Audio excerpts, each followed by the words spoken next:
Boom. Good? Yeah, All there we right. go. Let's go. That's the best part. Every time, just like, That's hell fun. yeah, let's Yeah. go. What's up, man? I haven't What's seen up, you in a bro? minute. For real. Good to see you. Good to see you. Yeah, man. I've been running around. No, you're always running around too. So, yeah, it's good to be back in Pennsylvania. So is Puerto Rico then Florida, or Florida then Puerto Rico? Puerto Rico, then Florida. Yeah, so that was a good little trip. Flew down there, hung out with Jake Paul and Better Crew and stuff. And Wild. I know, dude. It was weird. It was like, it's weird that, I mean, I've met him before and stuff and hung out with him, but it's just interesting, somebody that you see in the media so much and then like just hanging out with them. Yeah. Right, like off camera and this and that. It's kind of funny. It's interesting. Yeah. It was crazy because I think our generation, we just saw like the Paul brothers kind of like their peak of stardom. We're like, like those aren't real people. And you see them in person, you're like, they're real human beings. It's crazy. It is.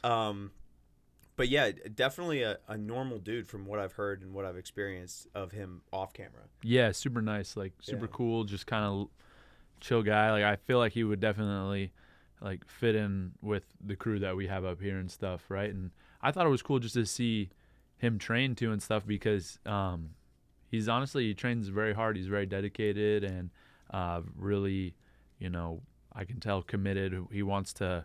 I mean, he's already like obviously a high level pro boxer, but I think a lot of people doubt him, throw shade at him and stuff, but you can tell like he's really committed to it, which I appreciate that. He doesn't have to be, right? Like he's worth however many $1 million. It's not like he needs that, but you can tell he's passionate, so it's cool.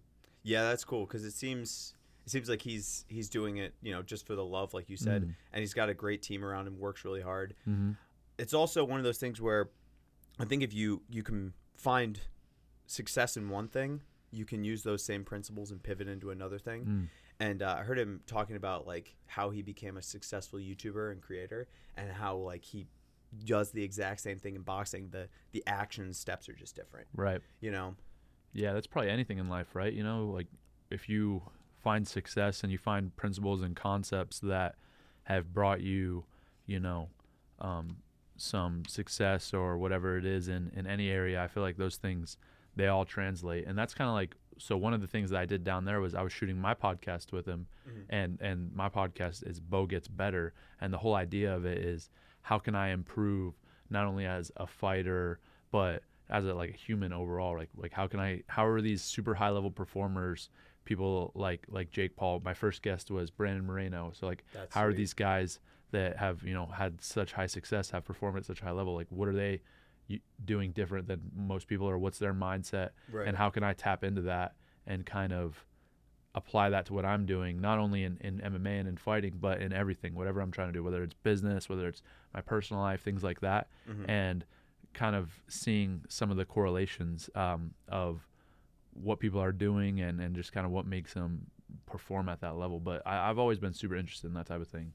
Heck yeah. Yeah, I think, and I know you've got big goals for yourself in and out of fighting, but in MMA, you got to have, all right, I got really, really good at wrestling. Now it's time to get really, really good at boxing, Right. really, really good at jiu-jitsu. You have to have the same kind of pursuit in each of those fields and approach them the same way, through studying film and through just improving technically. A lot of kids follow you. If you could give them some actionable steps on getting better, what would you tell them? I think as far as actionable steps of getting better, the first thing that I would say is foundational to improvement is really, I mean, you already know this, you're around us a lot, but it's gratitude. It's being grateful and appreciative of everything that you have and all the opportunities that you're given, all the people around you. That for me is the first thing, and like I said, it's the foundation of everything that I do. If you're not approaching things with a grateful heart and with appreciation, then it's going to be really hard to get the most out of yourself. And I think that when I approach training and when I approach competing or whatever it is, and I have my heart's full of gratitude and I'm very appreciative, then getting into that mindset, it really is like people talk about a lot, like an abundance mindset versus like a fear-based mindset. It really puts you into that abundance mindset automatically. And so, that's the foundation.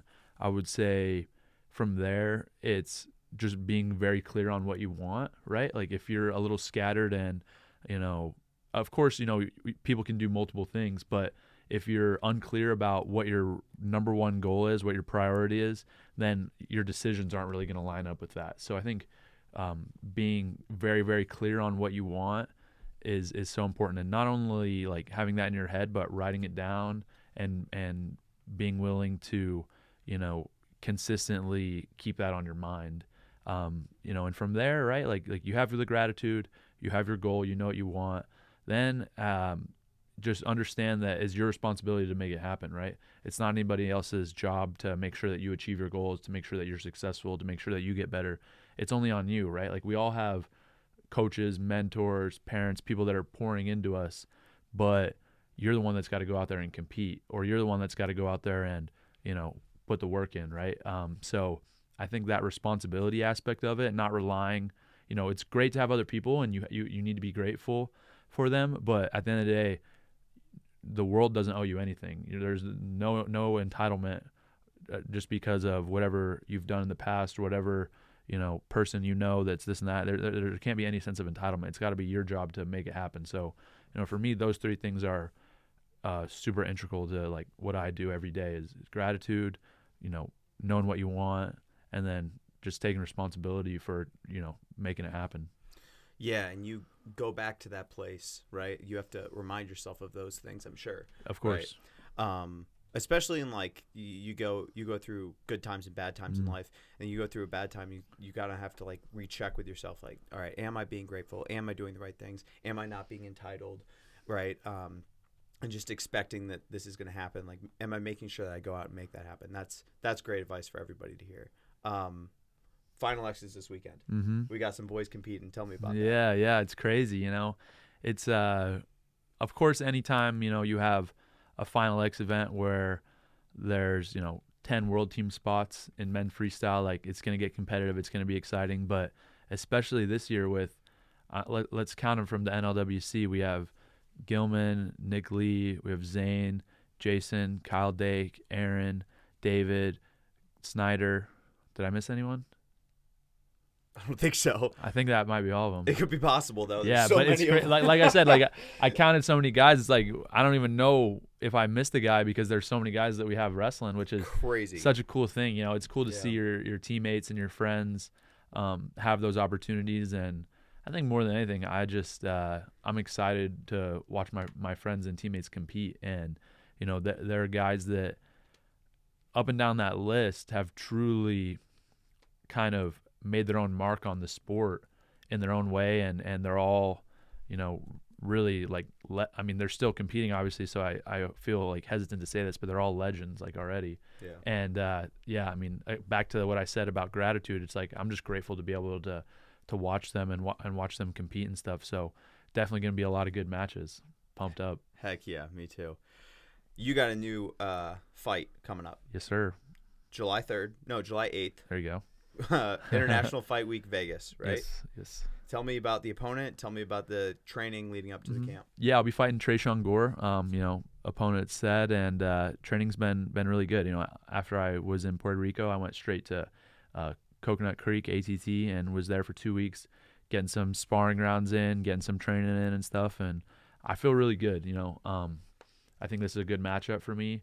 I think that I'm getting better and better every day. I know for a fact I'm getting better because, I can compare my sparring sessions last time I went down to Coconut Creek in January and now, and I'm light years ahead of where I was, and my game's continuing to develop and improve. And you said we talked about this earlier, but the idea of if you're successful at one thing, it kind of translates. And for me now at this point in my career, of course, everything goes back to winning MMA fights, but I want to approach striking and approach jiu-jitsu with the same reverence and mentality that I approach wrestling, right? So, I want to learn those, dive into those, and really respect those martial arts as much as I've respected wrestling, putting 20-plus years into the sport, And so for me, it's just continuing to hone my skills and learn and get better and better every single day, and then I know I'm going to get the result I want in the fight, right? Like the result of the fight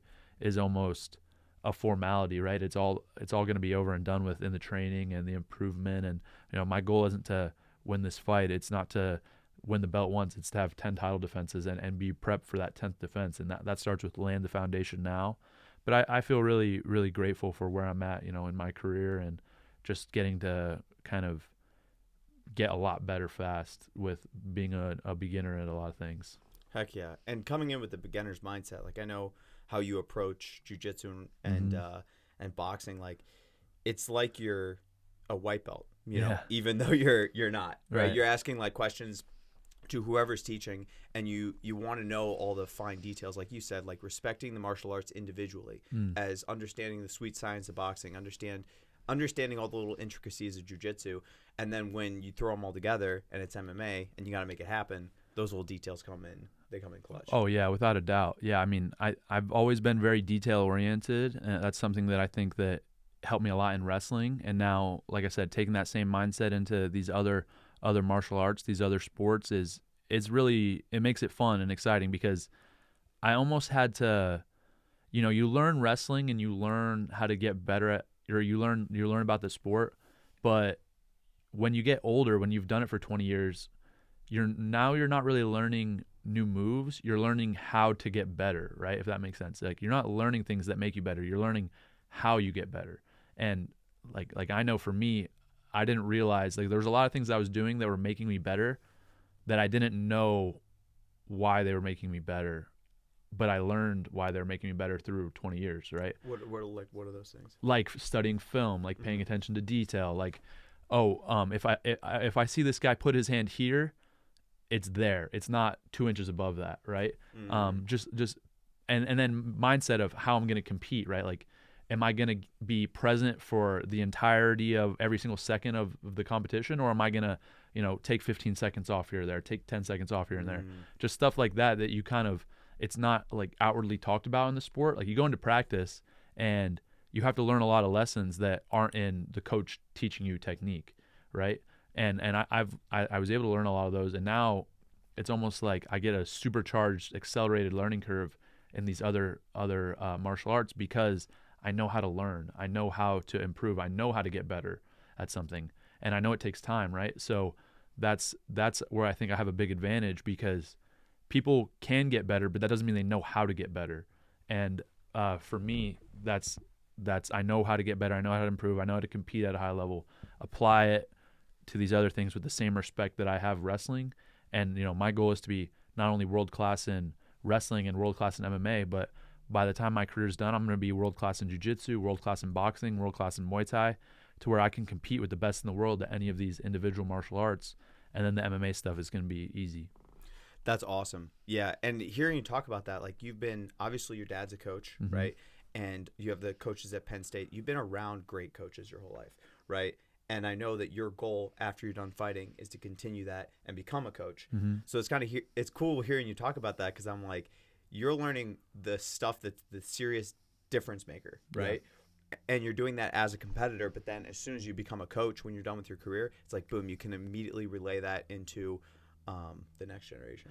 Dude, yeah, I honestly love coaching. It's such an interesting thing, because I don't really want to dive into coaching while I'm still competing, because they're very different. But I do really love it. Like just being able to go to the US Open and coach Jason and coach Aaron, that's such a cool thing for me. It's almost more rewarding to see those guys win and achieve their goal than it is for me to do it on my own. Of course, I'm focused on my own goals, but I am excited for that next step and that next part of my journey and path of being able to coach and not just be able to, like, I guess, teach people techniques and things like that. I more enjoy the coaching of the mind of, high level guys who they already know how to shoot a double leg. They're going to know how to throw a straight left hand. They're going to know these techniques, but then it's refining those little details and getting them over that edge of knowing what to do and being really good into dominating and being the highest level guys in the world. So that's for me where I see kind of my coaching path where it'll go, once I start that. But yeah, I mean, it's exciting. I just got to be patient.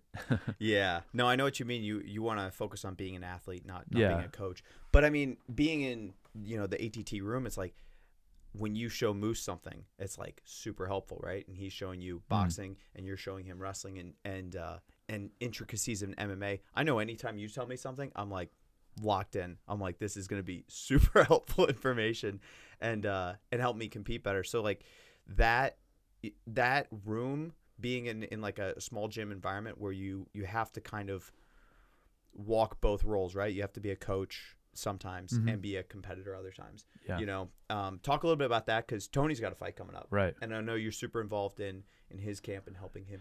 Yeah, succeed. man. You know, I think it's definitely, I think when your gym has as many coaches as it does fighters, that's a good thing, right? Like you should, I think we should all be our own coach, right? Like I feel like I'm my own coach, and I feel like being willing to help your teammates and have that really family environment is so huge, right? Because like you said, like I'll help Moose with something, he'll help me with something, I'll help Tony with something, Tony will help me with something, Tony will help Moose with something.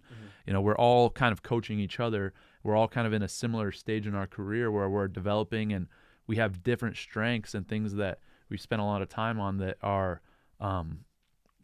different from each other.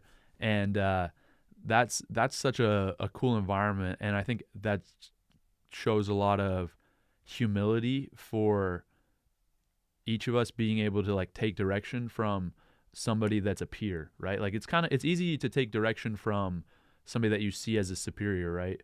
Of, oh, this guy is better than me, he's more experienced, this and that.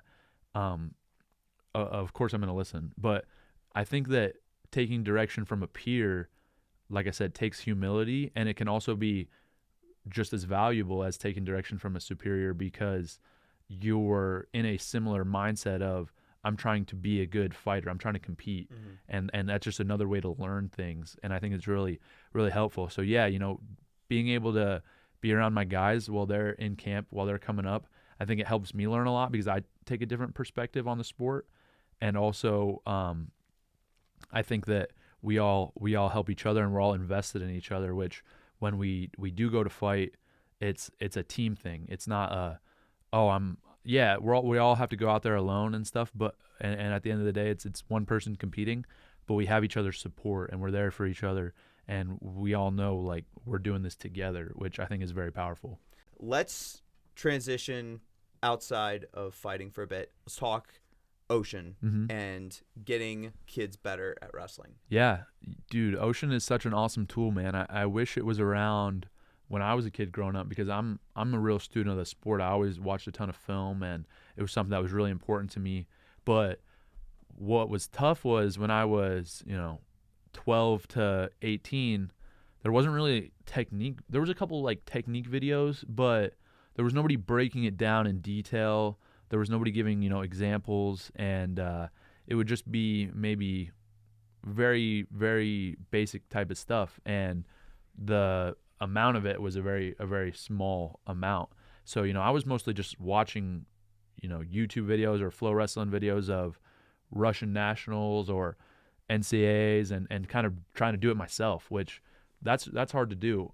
If I had at that time like a guy like Cale Sanderson or somebody like that who was teaching technique and breaking it down, and I was able to almost film study alongside them, that would have accelerated my development like crazy. And that's really what Ocean is doing, and what it's about is, providing a platform for these kids to go on and get the best techniques in the world. I mean, I know I'm breaking stuff down. I'm breaking all my college matches down and kind of going through that, which is a really cool experience. For that. Yeah. I've done like the first dozen or so, and they're going to start coming out here. And of course you have like Jason Nolf, you have Gino Morelli, you have Keegan O'Toole. The list goes on of guys that are so high level that are really giving access to all the goodies. Like you can get all of that stuff, and I mean I think it's cool just to it's going to move the sport forward overall a lot, which I think is a very good thing.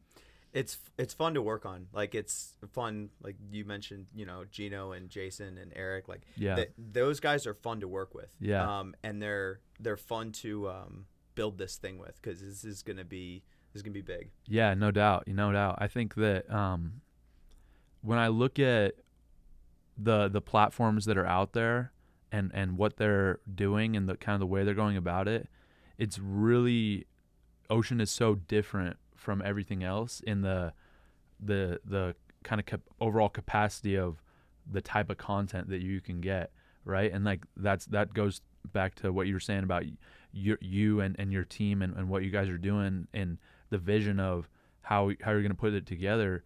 I'm sure it's a lot of fun. I'm sure there's a lot of challenges and difficulties because what you guys are doing is, like I said, it's very unprecedented, very different from what's out there right now. And I think I know all you guys well and stuff, and so I know you're going to be successful, and with time and effort and continue to refine the product and get better, I'm sure it's going to just really change the landscape of what it looks like to have access to content and access to techniques and films and stuff like that for wrestling. And, I'm sure you have plans to branch out from there as well. Yeah, for sure. Start with wrestling and jiu-jitsu, get into boxing and Muay Thai and start with martial arts, and then we'll see. Then you never know. I mean, seriously, like it's a great platform, and it's like insert X and it can go there, right? Like you can even take it beyond sport, and at the end of the day, right? Like cooking videos, cooking, anything. It could be videography, it could be whatever, and it's almost like I would say you're really combining so many different things. That's so cool. It's like combining a YouTube with a TED Talk, with a what's the other one where it teaches you how to do stuff, like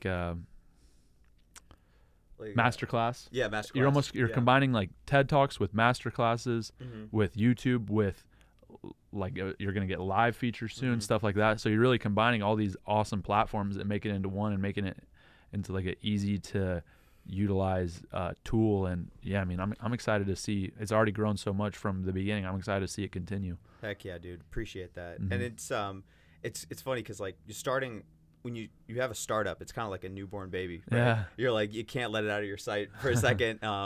1 second it's doing great, and then the next second it's like, oh, why is it crying? Why is it freaking out? The site's on fire.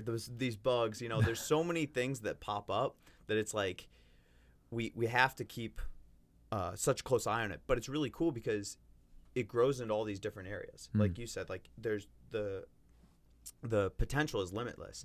But then we're starting to see now where we've gained some momentum, and we're like, okay, all these new features that are coming out, any of these we could dig into just this one and it would be an entire market, right? But because we have all of these, we can capture a much larger learning market across all things, martial arts, cooking.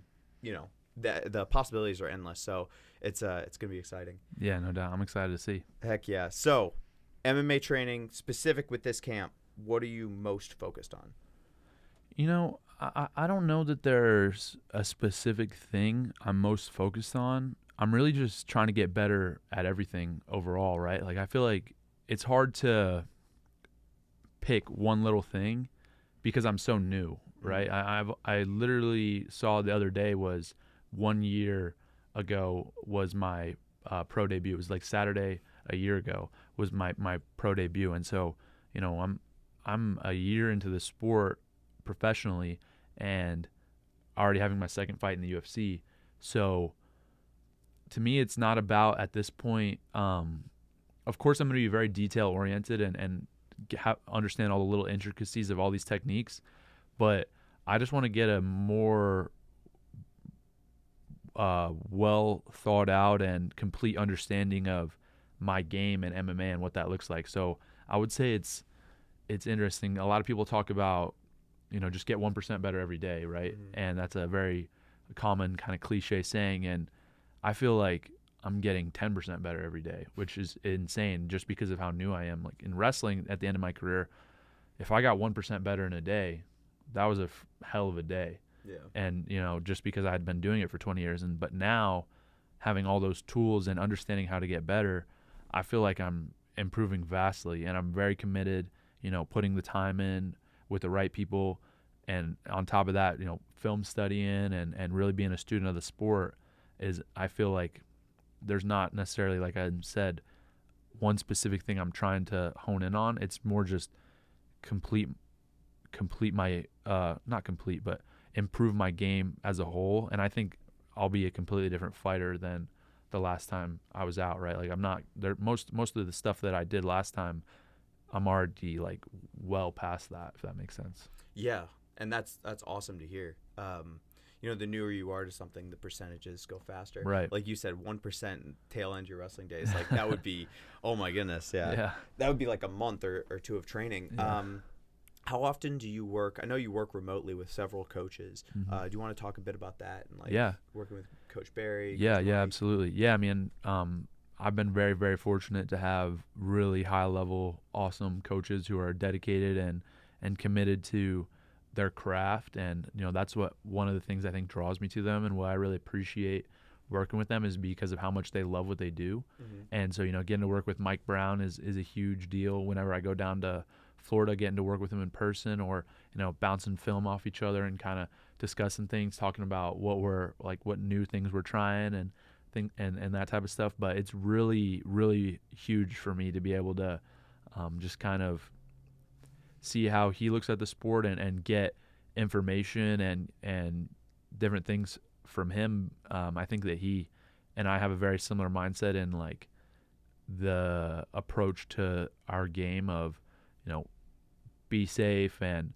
stick to your roots and stuff. And then, from he's just got a very large wealth of MMA knowledge overall. And then, getting to work with Coach Barry Robinson, very, very grateful that I just happened to run into him on Instagram, and then, brought him out here for a couple weeks, and we've stayed in touch. But I don't know that there's a coach that's more detail oriented, more committed, more disciplined to a striking approach in combat sports than Coach Barry. And so anytime I can listen to him, I'm definitely like all ears. I'm trying to soak up as much knowledge as I can. And, we're doing a lot of communication like through social media and stuff.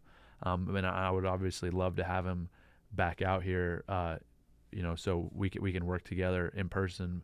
We'll see. He's in Thailand, so, and I know he loves it out there. But I'm doing everything I can to get him back out here. So we'll see if we can make it happen, because anytime the times that I have worked with him in person have been huge for me, and I would love to, continue that. Dude, he's a great coach. He's on another level.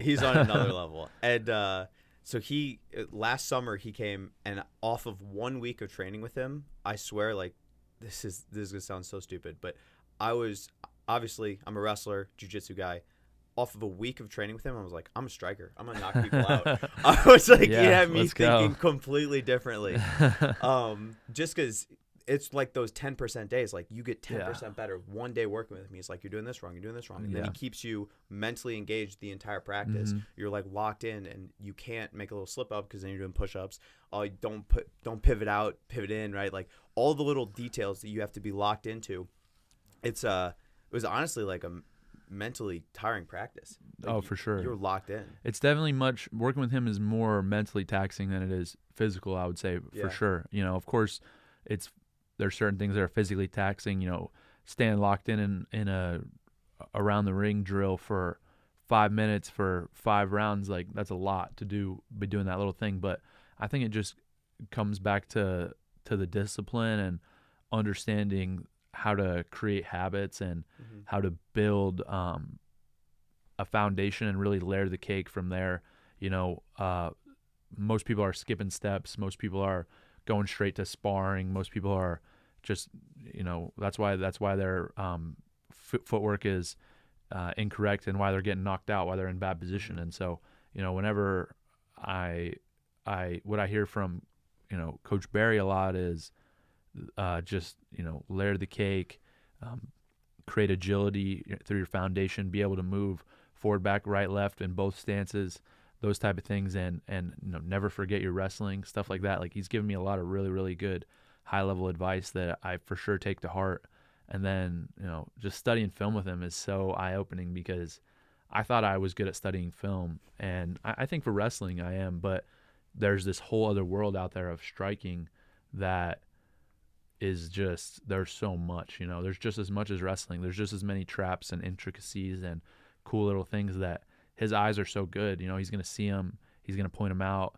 And, the more I get to study with him, the better my eyes get and the more I learn how to actually study film and break it down. And yeah, very, very grateful that I have a resource like him and a guy. He's just a cool dude too. So Yeah, I just like chatting with him, hanging out with him. I mean, most of our communication honestly is sending each other funny videos on Instagram. Like, yeah, we talk about fighting and stuff here and there, but I would say like every day we're sending each other like funny memes and stuff. He's kind of got a sick sense of humor, so you got to watch out for that dude. But I know a little bit more of what's going on up there with him. It's not just fighting and boxing. He's a funny dude too. But yeah. Yeah, he is. He's awesome. So you're balancing time right now between ATT HV and ATT down in Coconut Creek. Mm-hmm. Talk a little bit about that balance. You obviously, how many weeks out from the fight? I think 5. 5 weeks out? Yeah. So what does that balance look like for the last 5 weeks? Yeah, so for the last 5 weeks, I'll be in Pennsylvania. Just finished my camp out here.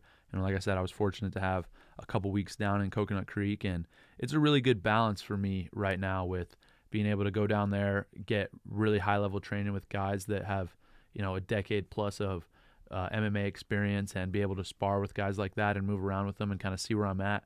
And then also, be home, be able to work on what I think I need to work on and kind of control my own environment and just really improve my foundational skills, right? A lot of that is through drills that I'm getting from Coach Barry and stuff and that I can do on my own. But I think the balance is good. I'm down there probably 2 to 4 weeks every camp and then up here the rest of the time. And I think that as I continue to grow and evolve as a fighter, then the training camp and the plan will grow and evolve as well. And, we'll see what that looks like. We'll see what makes sense. We'll reassess and do what makes the most sense for me. But yeah, I think right now the balance of being able to be here, being able to go down there when I need high-level guys to push me and get different looks, it makes a lot of sense. So, I feel like my training situation is definitely pretty ideal if Coach Barry would move out here. Yeah, Coach Barry, what are you doing? Come on. Get out here, bro. That would be so sick. Yeah. Oh, man. So shifting gears also, the Scrap Life, you've got the new shoes coming out. And I know you've been working with Jeff on the samples. Talk a little bit about that. Dude, yeah. It's, we put our first shoe out, the Ascend 1 a few years ago, and it was a lot of work going into that one shoe. There was a ton of time and effort that spent into just making a single shoe. And now this next run, we're coming out with multiple, I guess, I don't know what the right word is, but multiple, different designs and multiple colorways within those designs. And they're going to be at, $100 price point, $120 price point, which it took just as much work to get those ready to go. And we did 2 at a time, but we're getting better at it. And I'm improving, my skills in helping the process move along, and then to the design of the product and stuff. And we're really, really happy with it, really excited about it. And now it's just kind of getting all the little minor details down and locked in to where the shoe is exactly the way it needs to be. I think when you first get a sample of a shoe, it's like so rough, right? Like it looks good, you can hold it up and say, oh, it looks good. But then you wear it, you put it on your foot, it's a completely different thing.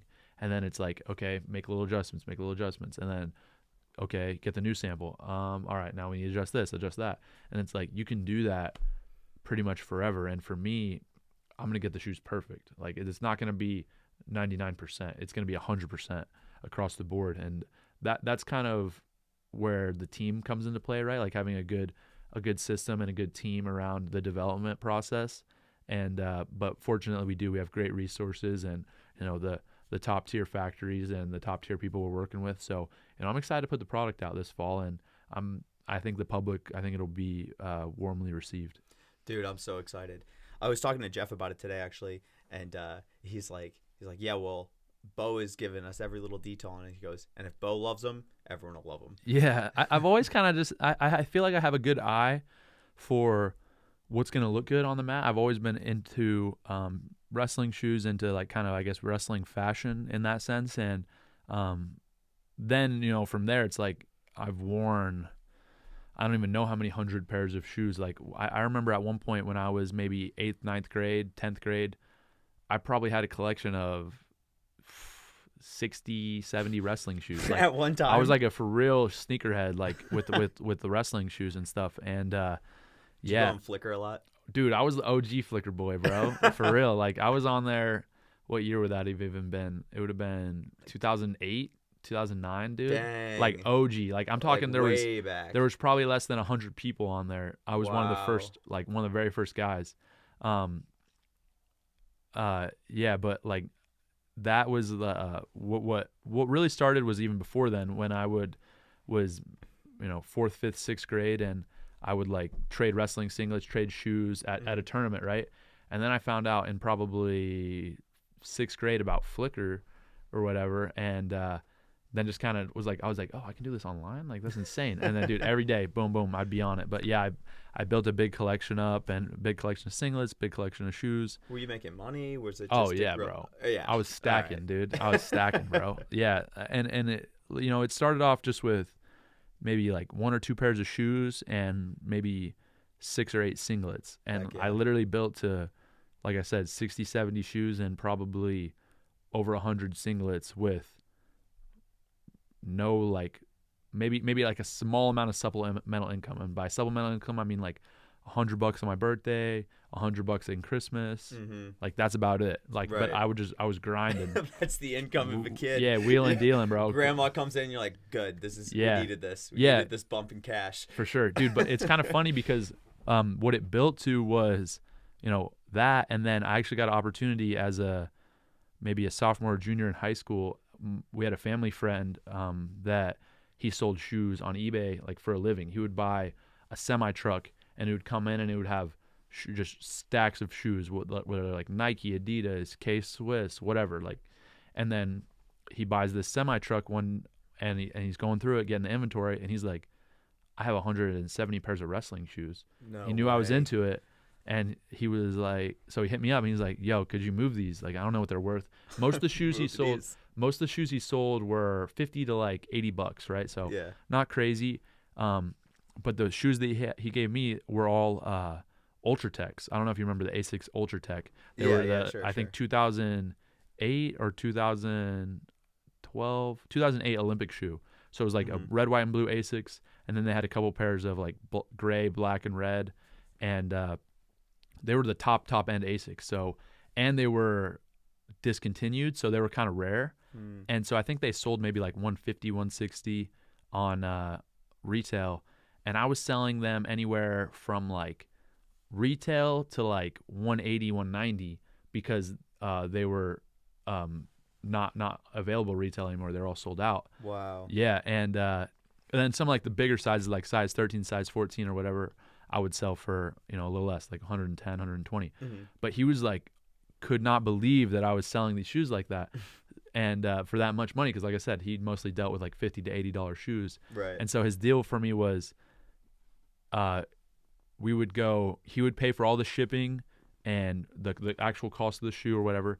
Everything else we'd split 50-50, which to me was a great deal. And I think I ended up making like probably like $3, $4, $5 grand in like a couple months. Wow. Just selling these shoes. It was nuts. That's sweet. Yeah, I don't remember exactly how much I made. For a high schooler too, that's so much money. money. I was balling out of control. That was so much money. Yeah, I was balling out of control. I was like, that's how. Well, it's kind of funny because you got a job this summer. Yeah, right. Yeah, exactly. Like, and I was just making eBay listings and grinding and like selling these shoes and stuff. And yeah, it was really like a learning experience for me of like, I almost had to be an entrepreneur. Yeah. Because I had like a little bit of experience from Flickr and selling stuff, and then getting into that, it was like, oh, like I got a big quantity of these, like I can move them. And yeah, it was cool. But that's basically how I paid for. I'm trying to think.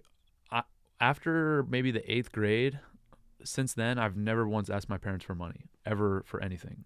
Wow. Like ever. Like since 8th grade. Yeah, like because I was able to do that and stuff. And one thing my parents did for me that was pretty cool was when I was, I think, a junior or senior, like they got me a car and stuff, but I never like asked for gas money. I never asked for food, for nothing. Like when I got to college, never asked for money. Wow. And I don't know why. That was just like how I just didn't want to. And I was like, I'll just do it myself or whatever. Yeah. But like they could have if we needed to or whatnot. But I was just like, just gonna figure it out. That's cool. Yeah. That's cool because that makes you grow up at a very young age too. It did, yeah. It was. And I mean, especially because when I came to college, I was in Pennsylvania, my family was in Texas. Right. It's not like I can go home and do laundry on the weekend or nothing. It's like, yo, you're out here. And I think just kind of growing up a little bit in high school and kind of, I just naturally was a little bit individualistic and a little bit kind of, I didn't love like relying on people. I wanted to like do everything myself. Like I got this mentality. Yeah. And more so just not wanting to ask people for help. Right. Like I'll figure it out, like that type of thing. But that helped me when I got to college, because then, instead of going to school and then, you live on campus the first year, off campus the next year, I was like, I'm going to get a rental property. Like, so I bought a house in 2016 and I was able to live with roommates and have them start paying that house down. I still own that place and I rent it out. And now I have multiple rental properties and stuff. And that's kind of just laid that foundation for, I think, some entrepreneurial financial successes that I've had in my life.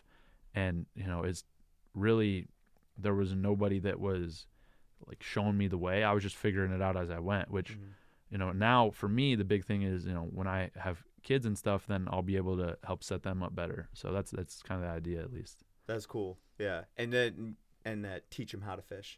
Yeah, exactly. Too, right? Like, if I make $100 million bucks in MMA and stuff, and my kids, I can give them whatever they want. Like, that's not really little brats. Yeah. It's not really rewarding. Like, I'm not really planning, like, that doesn't really sound like the way to do it parenting wise, but of course I'm going to help provide for them and stuff, but I want to help them create their own way in the world and learn all these things that I had to self-learn, and it took me 6 years to do it. Right. They can learn it in a day when I just explain it to them, and just kind of preaching these concepts and being willing to share that information and help them get it even more ahead, right? Like, they're going to start off a lot further ahead than I was, and hopefully do even better. The other great advantage your kids are going to have is that, like, kids, they listen sometimes, but most of the time they don't listen. They emulate, So it's like monkey see, monkey do. Yeah. So if you're a living example of these principles, then they're going to be like, well, that's what my dad did, you know. But it's not going to be like you lecturing them. It's going to be like they see what you're doing, they follow it, and they emulate your actions. Yeah, 1,000,000%. I think that leading by example is there's a lot of ways to lead, but that's, I think, one of the best, right? Is being willing to, just go out there and live it. And that's something that I've had great examples of for me in my in my past and still now, started with really my dad, my parents, and then, from the coaches at Penn State all the way through. We talked about my coaches and the guys that I work with now in MMA. It's like I've just always been fortunate to find people like that. They're good leaders, and I think that's the only reason that I understand and know a lot of these concepts is just because I've absorbed it from other people. Right. Mm-hmm. Yeah, absolutely. I like what you said before about just kind of checking back into gratitude and being like aware of those principles no matter where you're at. You're getting a lot more attention now that you're in the UFC, right? Yeah. You talk a little bit about this. You talked to me about this a bunch of times. Is like it's been like a slow taper of attention, right? You get a lot of attention wrestling, in high school, and then you get a lot of attention, obviously, wrestling at Penn State, and now you're in the UFC at main stage. People be like, oh, like this is so much attention. But as we just said, you've tapered up to it. So talk a little bit about that. Is it getting heavy? Is it getting like too much? People noticing you in public? Like what's been like?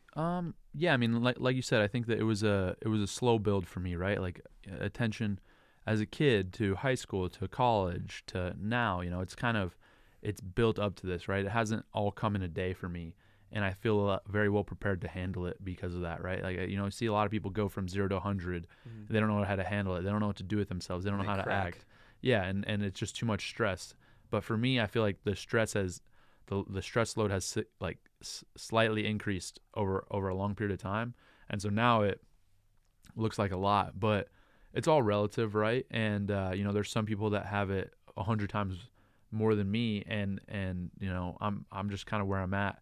So it really comes down to just being myself. Like, I'm not gonna, just because there's a camera in front of me or just because I'm doing an interview or whatever, like act a certain way. I'm just going to continue to be myself, be genuine, so I don't have to live multiple lives. Like that's where I think it really gets stressful, is when people have a character they have to play and then they don't know who they are anymore. For me, I'm just always the same person regardless of the situation. I'm confident, I believe in myself. I'm going to talk my talk and say what I have to say, and that's just genuine, that's just real. And so then I'm not really as stressed.